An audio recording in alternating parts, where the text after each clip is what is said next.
Wanted to become a choreographer. That was my dream. तिकडे आदेश बांदेकर होते तिकडे आणि ते म्हणाले बघ कसं डेस्टिनी तुम्हाला फिरून तिकडे आणतं. आणि ही सेड की नाही ही टीम पाहिजे. आदेश सर होते ते म्हणाले ये बंदी को ट्राय कर. तो म्हणाला नाही रे माझी टीम झाली. नाही तू ट्राय कर ना, शी इज गुड आय थिंक. तेव्हा त्यांनी मला एक वाक्य बोलायला सांगितलं. मी एक वाक्य बोलले आणि त्याने माझ्या असं बघितलं. मग मला म्हणाले असं बोल, मग असं बोल, मग असं बोल.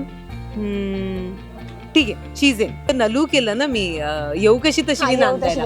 तेव्हा लोकांचं झालं की दीप्ती तू एवढी चांगली दिसतेस आणि तू असं का गरिबांचा रोल करतेस आणि तुझे केस पिंजारलेले. तेव्हा कसं आहे ना मोबाईल नव्हते तेव्हा फोन होते. तेव्हा मी काय करायचे मागच्या ना ते कनेक्शन काढून ठेवायचे कारण मला फोन येईल म्हणून. तर माझी आजी मला म्हणायची बाय असं करू नकोस ग, लोकांना कामं मिळत नाही तुला मिळत. त्याची मला नाही जायचं, मला नाही जायचं. तुला काय वाटतं तुझ्या आतापर्यंतच्या सगळ्या प्रवासामध्ये ती एक भूमिका तुला कोणती वाटते की जी अशी एक टर्निंग पॉइंट ठरली तुझ्यासाठी? यू वोंट बिलीव्ह असं म्हणजे लोक हसतील माझ्यावर. नमस्कार, मी मधुरा शिदे आणि कलाकृती मिळाल तुम्हा सगळ्यांचं मनापासून स्वागत आहे. आज मी आलेली आहे तुमच्या सगळ्यांची लाडकी मालिका मी संसार माझा रेखितेच्या सेटवरती. आणि हा इंटरव्ह्यू त्या सगळ्या प्रेक्षकांसाठी आहे ज्यांनी गेल्या अनेक इंटरव्ह्यूजच्या खाली कमेंट बॉक्समध्ये मला कमेंट करून सांगितलं होतं की दीप्ती ताईचा इंटरव्ह्यू घ्या, दीप्ती केतकर यांचा इंटरव्ह्यू घ्या, त्या सेटवरती जा. सो आज मी फायनली सेटवरती आलेली आहे आणि दीप्ती ताई माझ्या बरोबर. हाय ताई. हाय हाय हाय. कशी आहेस? मस्त एकदम छान. मस्त वाटतं मला सेटवरती आल्यावर कारण हा सेट इतका छान आहे, इतकं मस्त वाटतं इकडे आल्यावर कायमच. आणि आज आम्ही इथे छान आमरस पार्टी केलेली आहे आणि मला कळलंय त्याच्यात की तुला आंबा आवडत नाही. मला नाही आवडत. मला असं ते जस्ट पिकत असतं ना आंबा असं ते आवडतं मला. असं आंबट चिंबट असतं असं गोड एकदम आंबा नाही आवडत. मला गोड पदार्थ जास्त आवडत नाही म्हणून. मगाशी ते बघताना इतकी मला मजा वाटली की ते रील साठी काय काय सांगावं लागतं आणि काय काय करावं लागतं मला. बरं मला सांग शूट कसं चालू आहे? खूप मस्त चालू आहे, खूपच छान, खूप जोरदार चालू आहे. ॲक्च्युली माझं शूटिंग म्हणजे अनुप्रियाचं कॅरेक्टर हे डे 1 पासून अगदी जोरदारच आहे. तुला तर माहिती आहे काय काय घडामोडी झाल्या. पण आता ती बोलायला लागली आहे. आता ती वाद असं नाही पण ती तिचा स्टँड घ्यायला लागली आहे. आणि त्याच्यामुळे मला बरं वाटतंय, आनंद याचा होतोय की प्रेक्षक ही जरा सुखावत आहेत म्हणून. येस. आणि आता मस्त मे महिना सुरू झालेला आहे. जसं मी मगाशी म्हटलं की आम्ही छान इथे आज आमरस पार्टी केली. मला तुझ्याकडून आज छान तुझ्या लहानपणीच्या कोकणातल्या किंवा मे महिन्यातल्या काय काय आठवणी आहेत त्या ऐकायच्या आहेत. मे महिन्यातल्या आठवणी म्हणजे आजीकडे जाणं म्हणजे गिरगावला जाणं. ओके बरं. तर त्या सुट्टीत ते ठरलेलं असायचं की मी गिरगावला जायचेच. आणि गिरगाव हे म्हणजे चर्नी रोड माझी फेवरेट जागा आहे कारण माझ्या आजीचं घर तिकडे आणि दोन्ही आज्यांचं घर तिकडे. आजोळ दोन्ही तिकडे अगदी जवळपास. तर ते म्हणून ती एक वेगळी आठवण आजीबरोबरचे घालवलेले ते दिवस. आणि मे महिन्यात ना माझी आई कधी मला स्वस्त बसू द्यायची नाही कारण ती स्वतः गिरगावची असल्यामुळे ती काय करायची की तिकडे मग बालमोहनमध्ये काहीतरी शिबिरं असायची किंवा मग ती आम्ही तिकडे राहायचो पण ती मला दादरला घेऊन जायची. मग कुठले ड्रामॅटिक्सची शिबिर केली किंवा नृत्याची शिबिरं केली. असं प्रत्येक वेळेला असायचं ते एक 15 दिवसाचं. सो शिक्षण पण व्हायचं म्हणजे काहीतरी नवीन शिकलं जायचं आणि त्याचबरोबर मजा पण यायची तिकडे कारण तिकडे सगळं चाळ सिस्टम होती. त्यामुळे ती मज्जाच वेगळी होती, वेगळ्याच आठवणी. कारण माझ्या इकडे कसं बिल्डिंग असल्यामुळे मग कसं ना सगळं बंद बंद आणि इकडे सगळं मोकळं मोकळं असं असायचं. तर खूपच छान होतं आणि मजा यायची खूप तेव्हा. आणि आता मस्त इथे मुंबईमध्ये सुद्धा आपण तितकी छान मज्जा करतो म्हणजे मुंबई म्हणजे प्रॉपर ह्या साईडला किंवा असं. सो आता एक अशी गोष्ट जी तुला वाटतं की यार ही गोष्ट आजही हवी होती जी तू लहान असताना खूप करायचीस किंवा ती आता खूप मिस करतेस? आत्ता मी मिस करते म्हणजे जास्त असं पब्लिकमध्ये जाणं मिस करते. ट्रेनमध्ये ट्रॅव्हल करणं मिस करते. आत्ताही करू शकतो म्हणजे पण ते काय चेहरा ओळखत असल्यामुळे अगं डोळ्यांवरनं ओळखतात. आणि म्हणजे हे मी अतिशोक्ती करत नाहीये पण माझ्या मुलीला आजीकडे घेऊन जायचं होतं तर 2020 म्हणजे लॉकडाऊनच्या जस्ट आधी मी घेऊन गेले होते आणि मी कव्हर करून घेऊन गेले. आणि एका बाईला मी विचारलं की हीच ट्रेन निघते ना इकडून आणि गिरगावात म्हणजे चर्नी रोडला जाते ना. तर ती हो म्हणाली. त्यानंतर ती माझ्याकडे बघत होती तर डोळे दिसत होते ना. मग ती मला म्हणाली की नाही एक्सक्यूज मी सॉरी पण तुम्ही दीप्ती केतकर आहात का?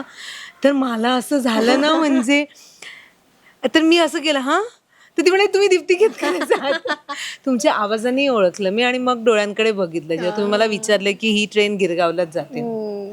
तुझी कधी ओळख लपवलीस कधी तू तुझी? हा बरेचदा म्हणजे मी सगळ्यांबरोबर गेले ना, फ्रेंड्स मध्ये गेले की नजर मिळवली ना की मग लोक हे करतात. हा पण मग मी अशी खाली खाली असते, म्हणजे मी अशीच असते आणि केस मोकळे असतात मोस्ट, आणि जरी बांधलेले असले तर कोण म्हणजे असं ग्रुप आला आणि असं नजरेतनं कळतं ना, तर मी असं केस खाली करते आणि इकडे, कारण का माहिती ना मला तो माहोल असा चेंज करायचा नसतो. म्हणजे मी माझ्या फ्रेंड्स बरोबर गेले किंवा माझ्या फॅमिलीला ठीक आहे, they are so use to it की ते मला सोडून देतात, पण माझी फ्रेंड्स खूप ओव्हरवेल्म होतात की अरे, किंवा माझे नातेवाईक असले की ते, मग त्यांना ते सगळं बघायचं असतं की कोणतरी येऊन बोलेल आवडतंय आम्हाला तुमचं, आणि मग ते म्हणा हा ती खूप चांगलं करते. मग नाही बोलू नका, थांबा जरा, असं कळलं ना तुला मला काय म्हणायचं की दे गेट सो ओव्हरवेल्म्ड की मग मी अवॉइडच करते की अबाउट टर्न, इकडे बघा तिकडे बघा किंवा खाली बघा, किंवा मोस्टली मी खूप अशी खाली असते जास्त, किंवा ग्लेज असले तरीही लोक ओळखतात, मला आश्चर्य वाटतं.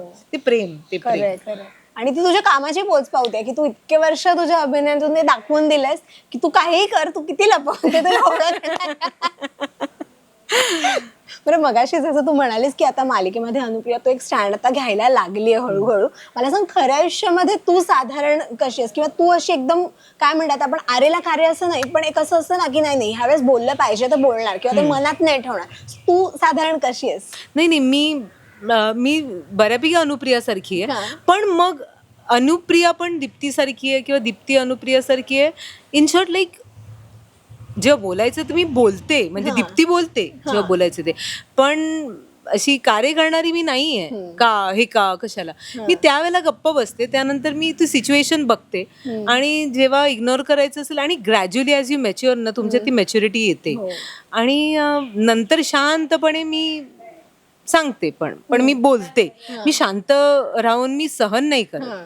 असं आहे की त्यावेळेला ती सिच्युएशन मी सांभाळून घेते, कारण वाद वाढू नये, पण बोलते, पण शांतपणे बोलते, म्हणजे एकदम असं काय म्हणतात, रूडली नाही बोलत किंवा हर्टफुल असं बोलत नाही, पण त्या शांततेत जास्त हे येतो, म्हणजे स्पष्टपणा येतो, तर त्यामुळे समोरची व्यक्ती शांतच होते. बरं, आपण ना मालिकेच्या निमित्ताने कायम भेटत असतो आणि तेव्हा आपल्या खूप गप्पा होतात, म्हणजे त्या ट्रॅक विषयी होतात किंवा त्या कॅरेक्टर बद्दल होतात, पण आज मला दीप्ती केतकर म्हणून तुझ्याबद्दल खूप गोष्टी ऐकायच्या आहेत. मला ऐकायचं आहे की तुझी अभिनय क्षेत्रामधली ही जर्नी कशी सुरू झाली, किंवा एक ती मुवमेंट की तुला असं वाटलं की नाही मला हेच करायचंय, किंवा मग घरी सांगितलं, कन्व्हिन्स केलं, किंवा मे बी कन्व्हिन्स करावं लागलेही नसेल. सो ह्या सगळ्या गोष्टी मला ऐकायच्या आहेत की ती एक पहिली सुरुवात कुठून झालेली. ओके, सो मी खूप लहान असताना चाइल्ड आर्टिस्ट होते अगं मी, म्हणजे खूप ॲड्स केल्या, बोनविटा, वाडीलाल, बरेचसे कफ सिरपचे ॲड केले, पण तेव्हा मला काही कळायचं नाही. चेहरा छान होता आणि बोलका होता, तेव्हाही मी भरतनाट्यम शिकतच होते, पण मला अभिनय क्षेत्रात यायचं नव्हतं. ते it was always by luck असं झालं की मी कुठेतरी गेले आणि त्याने विचारलं हिचा चेहरा छान आहे, तुम्ही का नाही ट्राय करत, आणि मग फोटोज आहेत का तिचे, फोटोज घेतले मम्मीकडनं, आणि मग एक ॲड मिळाली, मग दुसरी ॲड मिळाली. बरं, किती पैसे मिळाले काय, फारसे तेव्हा काय असे मिळायचे असं काही नाही, किंवा किती, दे were all print ads basically. एकच मी बोनविटाची ॲड केलेली जी अशी म्हणजे मीडियावर आलेली, म्हणजे टी व्हीवर आलेली त्यावेळेला, आणि त्यानंतर मी बरेचसे छोटे छोटे रोल्स केले, but as child artist. Shriman Shrimati, all the best, जे वीकली हे होते, आणि श्रीमान श्रीमती आणि ऑल द बेस्ट, आणि तू त्याचे आर्टिस्ट बघशील ना, म्हणजे अर्चना पुरण सिंग, राकेश बेदी, अजून एक ते गुजराती नट होते, मला नाव आठवत नाही, but he is very famous, आणि राजन वागधरे हे दिग्दर्शक होते. अँड आत्ता म्हणजे आमच्या इंडस्ट्रीत जर तू राजन वागधरे म्हणशील तर he is a big name त्यावेळेला, म्हणजे खूप राजन सरांनी काम केलंय असं, आणि मी त्यात छोटी, पण खूप शिकायला मिळालं ऑफकोर्स. तेव्हाही मला आवड होती असं अजिबात नाहीये, पण एक माहिती होतं की माहिती काहीतरी व्हायचं, ते ऍक्शन झालं ना की फेस हलायला लागायचं, म्हणजे व्यवस्थित, आणि ते चांगलं दिसायचं. सो नेहमी मी कधी माझे फोटोज घेऊन गेले, हे नाही, ग्रॅज्युअली जशी मी मोठी झाले ऑफकोर्स फोटो सेशन केलं, पण तेव्हा मी तुला सांगते असं खूप पैसे देऊन फोटो सेशन करणं पॉसिबल नव्हतं, कारण इट वॉज कॉस्टली. सो एक रील केली, रील ओके, त्यात जेवढे फोटोज येतात 36 फोटोज तेवढं, किंवा मग 2 रील केले, किंवा कधी कधी आता ह्या पिक्चरसाठी विचारलंय तर मालिकांच्या आधी म्हणजे लहानपणी झाल्यावर ना मी मालिकांमध्ये चित्रपटात घुसले असं झालं. सो त्यावेळेला कोणी मागितलं तर मग जुहूला जाऊन 1 किंवा 2 किंवा 3 फोटोज काढायचे. मम्मी मेकअप करायची. My mom was a good makeup artist. आणि मग आपले जे कपडे असतील ते घालून ती सेट करायची and I will just send you that photograph. I use to look good because I use to carry myself well. Okay. पण तेव्हा पण मला इंटरेस्ट नव्हता. म्हणजे मला हां ठीक आहे आता काय. आणि मला असं व्हायचं की हा चित्रपट म्हणजे पटापटा संपतं ना. ठीक आहे उत नाही. मालिकेचं ते डेली सोपचं ती प्रोसेस नव्हती चालू झाली.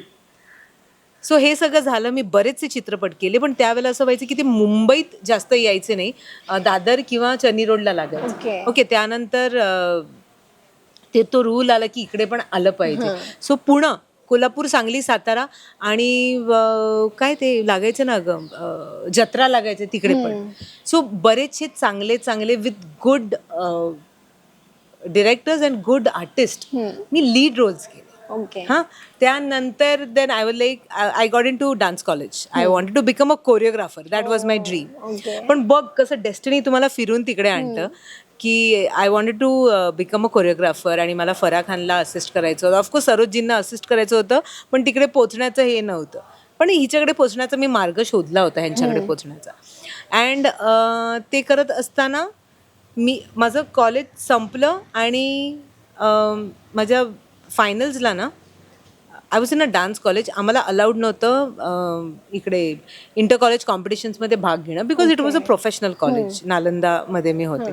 पण तरी आम्ही कन्व्हिन्स केलं. आम्ही गाण्यासाठी इकडे युथ फेस्टला गेलो आणि तिकडे we got disqualified. But due to some reasons मी ते सगळं हे नाही करणार. तिकडे आदेश बांदेकर होते तिकडे आणि ते म्हणाले and he was managing everything that time there Adesh sir. आणि ही सेड की नाही ही टीम पाहिजे. त्यानंतर आमचं सिलेक्शन व्हायला लागलं फॉर द युथ फेस्ट. ते म्हणाले तुम्ही या, तुम्ही डिस्क्वालिफाय झाले पण तुमच्यावर एक स्पार्क आहे संगीतमध्ये असं. And I got selected for dance, folk dance आणि ड्रामॅटिक्ससाठी.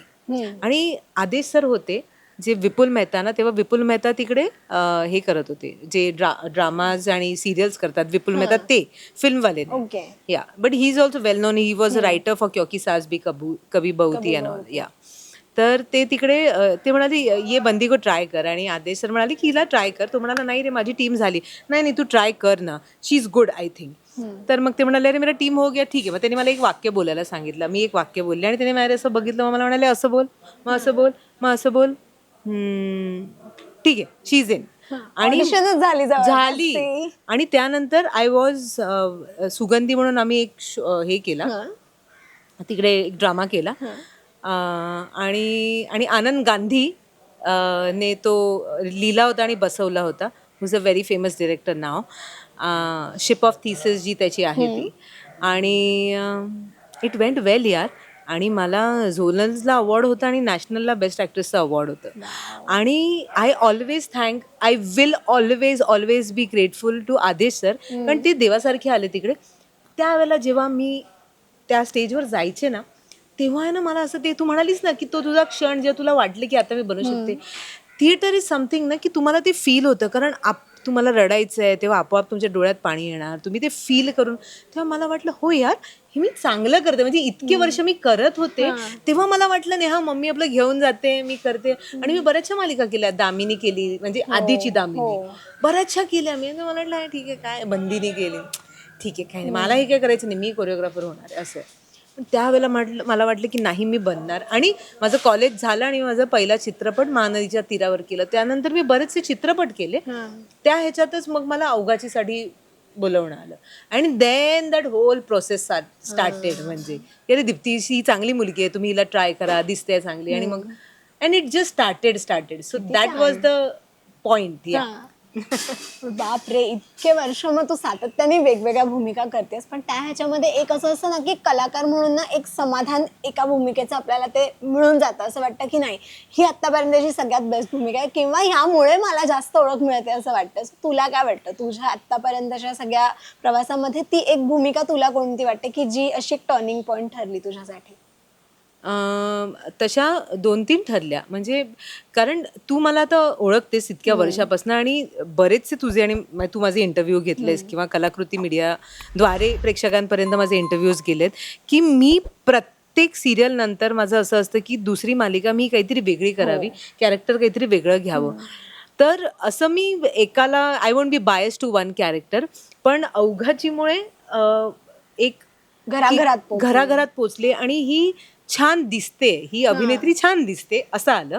त्यानंतर मला सासू हवीमुळे माझा तो कॉमिक सेन्स आणि त्याच्यामुळे पण मी घराघरात पोचले. जेव्हा हे एवढं फेमस झालं I was just doing a character role आणि ते कुठच्या कुठे गेलं असं झालं. आणि त्यानंतर जेव्हा मी कमला केली तेव्हा ती खूप सहज साधी नेक्स्ट डोअर म्हणजे आपलीच सून असणारी अशी ती मुलगी होती आणि शरयू आणि ती अजूनही मला लोक त्याच्याबद्दल बोलतात. मग हम तो तेरे आशिक्यामध्ये मी ते कोल्हापुरी ठसकेबाज केलेला मी प्रसाद पुष्कर होतो त्यात अगेन कॉमिक ह्याच्यात की लोकांना वाटलं नव्हतं की दीप्ती असं करू शकते, असं काहीतरी वेगळं. त्यात मला वजन वाढवायलाही सांगितलेलं कारण मी वोलॅप्शियस दिसली पाहिजे आणि असं सगळं. आणि माझं खूपच एकदम जवळचं म्हणजे ते कॅरेक्टर म्हणजे मी हे अबोल प्रीतीची तर आहे. That was a negative role, ते पण मला आवडलं. पण आणि ते पण खूप सरप्राइझिंगच होतं कारण का कायम छान गोड असं दिसणार. हो, अचानक नेगेटिव्ह नाही. अगं नलू केलं ना मी, येऊ कशी तशी मी नांदायला, तेव्हा लोकांचं झालं की दीप्ती तू एवढी चांगली दिसतेस आणि तू असं का गरिबांचा रोल करतेस आणि तुझे केस पिंजारलेले. मला बऱ्याच लोकांनी वाटलं की तुला असं काही वाटत नाही का असं कॅरेक्टर. म्हणजे अरे ते मला असं वाटलं की अरे that was a challenge for me, big challenge for me. So या सगळे हे जे मी पात्र केलं आणि आत्ताचं परत हेही मला खूप प्रिय आहे माझ्या. म्हणजे ही म्हणजे माझा एक भाग झालाय अनुप्रिया म्हणजे. पण ह्या सगळे कॅरेक्टर्स ना मी त्या सगळ्यांना श्रेय देईन की कुठेतरी मला असं जाणवलं की येस आपण स्वतःला चॅलेंज केलं तर आपण खूप काय काय वेगळं करू शकतो, जे मला वाटतं बरेचसे आर्टिस्ट पण घाबरतात की मला मला मला मी लहान होते तेव्हा जेव्हा मी नलू केलं.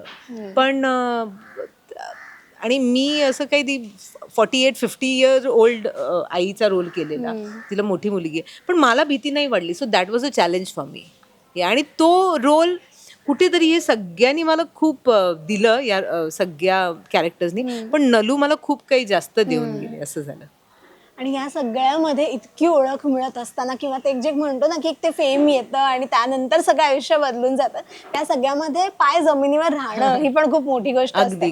आई वडील त्यासाठी कायम आपल्या पाठीशी असतात आणि आता लग्नानंतर तुझे सासू सासरे ते सगळं कुटुंब तेही तुझ्या पाठीशी आहे. सो मला त्याबद्दल पण ऐकायचं थोडंसं की आई वडिलांचा सुरुवातीपासूनचा कॉन्स्टंट सपोर्ट, म्हणजे आता तू लहान असल्यापासून काम करत होतीस त्यामुळे गोष्ट वेगळी, पण अनेकदा असं होतं की घरून कधी कधी नाही असतं किंवा माहित नसतं क्षेत्राबद्दल काही, तर मग खूप कन्व्हिन्स करावं लागतं आणि मग नंतर त्यांना छान. माझ्याकडे उलट होतं अगं, माझ्याकडे उलट होतं. घरूनच तुला घरूनच फोर्स म्हणजे माय मॉम न्यू की बाबा शी इज मेड फॉर दिस. पण मला ते जेव्हा रिअलाइज नाही झालं ना तेव्हापर्यंत मी कधी खूप असं अट्टहास नाही केलं की मला करायचंय. यू वोंट बिलीव्ह असं म्हणजे लोक हसतील माझ्यावर की आजकालच्या मुली फोन नंबर्स घेतात, अप्रोच करतात की आम्हाला काम करायचं, किंवा मुलं की आम्हाला प्लीज सांगा तुम्ही. मी असं काही नाही केलं. मी नेहमी मागे पडायचे मम्मी कोणाला इंट्रोड्यूस करायला मला आली तरी पण की माझी मुलगी. आत्ताही ती असं बोलली ना, मी म्हणते माझं काम बोलू दे, त्यांनी मला ओळखू दे. आणि तेव्हा कसं आहे ना, मोबाईल नव्हते तेव्हा फोन होते, तेव्हा मी काय करायचे मागचं ना ते कनेक्शन काढून ठेवायचे कारण मला फोन येईल म्हणून. तर माझी आजी मला म्हणायची बाय असं करू नकोस ग, लोकांना कामं मिळत नाही, तुला मिळत. आजी मला नाही जायचं कारण माझं ध्येय काय होतं की मला कोरिओग्राफर व्हायचं, मला ह्याच्यात नाही हे करायचं. पण your destiny brings you there, you know असं. आता डान्स किती मिस करतेस? अगं खूप मिस करते. पण सन मराठीच्या निमित्ताने, थँक्स टू सन मराठी, आम्ही मध्ये आता एक कोल्हापूरला साताऱ्याला शो केला होता आणि म्हणजे फॅन्सचे खूप मेसेजेस आले की तुम्ही परत आता यू हॅव टू परफॉर्म. पण कामात इतकी व्यस्त असते मी, सो मी माझी प्रॅक्टिस करायला लागले आहे पुन्हा, पण डान्स मिस करते आणि अवॉर्ड फंक्शन्सला परफॉर्मन्स किंवा असं कुठलं परफॉर्मन्स मिस करते मी. इंडस्ट्रीत आल्यानंतर तुला अशी ऍक्च्युअल मध्ये म्हणजे जेव्हा तुझे ऑडिशन्स आणि सगळं सुरू झालं, नवीन नवीन काय काय गोष्टी कळल्या तुला की असं वाटलं की अच्छा हे असंही असतं किंवा हे असं करतात किंवा हे शॉट्स असे घेतात? त्यावेळेला ना मी अवघाची जेव्हा करत होते तेव्हा मंदार सर होते ना, सर खूप लॉंग शॉट्स व्हायचे अगं. आणि मला आत्ता त्याचा खूप उपयोग होतो कारण आत्ता असे लॉंग शॉट्स जास्त होत नाही, वन टेक्स जास्त होत नाही. सो आत्ताच्या मुलांना ती सवयच नाही आहे. पण मी माझी शिकू लागले की म्हणजे तुम्ही लॉंग शॉटला एक तर तुमचं पाठांतर असलं पाहिजे, समजून उमजून काम करायचं, फक्त स्वतःचं वाक्य लक्षात ठेवून नाही, समोर बोलतोय तर त्याच्यावर रिॲक्ट करायचं. आणि त्यानंतर लॉंग शॉट्सला काय असतं माहिती, सो देर इज मुवमेंट. तुम्ही इकडे गेलात, तिकडे टर्न झालात, मग इकडे बघितलं, मग इकडून परत आलात, सो कॅमेरा पण तुम्हाला फॉलो करतो, त्याची रिहर्सल व्हायची. मग लाईट्स मेन म्हणजे you have to take care की तुम्ही समोरच्याचा लाईट कव्हर नाही करत, समोरच्या. सो मला घाम यायचा, घाम. आणि समोर इतके दिग्गज आणि उत्तम कलाकार होते, पण मी शिकले, I learn. So that was a plus point आणि त्याचा उपयोग आता होतो खूप जास्त. क्या बात आहे, फार छान वाटलं मला ताई गप्पा मारून. मला आणि पण. मला असं वाटतं मालिका आणि ते कॅरेक्टर, ती भूमिका हे आपण कायमच बोलतच असतो, पण त्या पलीकडे जाऊन प्रेक्षकांनाही खूप उत्सुकता असते की कलाकारापलीकडचा माणूस कसा आहे हो. आणि ती सगळी जर्नी कशी होती. Right. सो मला पण खूप उत्सुकता होती सगळं जाणून घ्यायची. थँक्यू. आणि मला हे कॉम्प्लिमेंट द्यायचंय तुला की ती नेहमी असं ना वेगवेगळं क्वेश्चन्स घेऊन येते, हटके. म्हणजे I love all my media friends आणि सोशल मीडिया फ्रेंड्स आणि जे पण येतात इंटरव्ह्यू घ्यायला, PRT, मला सगळ्यांवर खूप प्रेम आहे. बिचारी येतात, आमचे इंटरव्ह्यू घेतात आणि आम्हाला एक छान प्रकारे पोर्ट्रे करतात. पण तिचे नेहमी असे वेगवेगळे प्रश्न असतात, ती काहीतरी हटके विचारते. आता मला वाटलेलं की ती मालिकेविषयी विचारेल किंवा अजून पुढचं काय, but she took me back की आणि माझा पूर्ण इंटरव्ह्यू तिने शॉर्टमध्ये घेतला आणि तुमच्यापर्यंत ती पोहोचवते. तर thank you for being so creative. Thank you ताई, थँक्यू सो मच. खूप मस्त वाटलं. आणि मालिकेमध्ये ते ट्विस्ट अँड टर्न्स चालूच राहणार आहेत आणि त्याबद्दल मला वाटतं ते तुम्ही बघा आता, कारण का ते आत्ता सांगण्यामध्ये जास्त मज्जा नाहीये, कारण ते, आणि तुला पण आता ऑफकोर्स तुला सांगताही येणार नाही आता ते. येस, सो मालिका बघत राहा आणि खूप खूप शुभेच्छा आणि काय असेच रोज घेऊन आमच्या समोर येत राहा आणि खूप गप्पा मारूया. Thank you. Yes, thank you so much. Thank you. Rasika हो, कलाकृती मीडिया म्हणजे मनोरंजनाची लयलूट. मनोरंजन क्षेत्रातील किस्से व घडामोडींचा आस्वाद घेण्यासाठी कलाकृती मीडिया या यूट्यूब चॅनलला सबस्क्राईब करा आणि व्हिडिओ लाईक करा.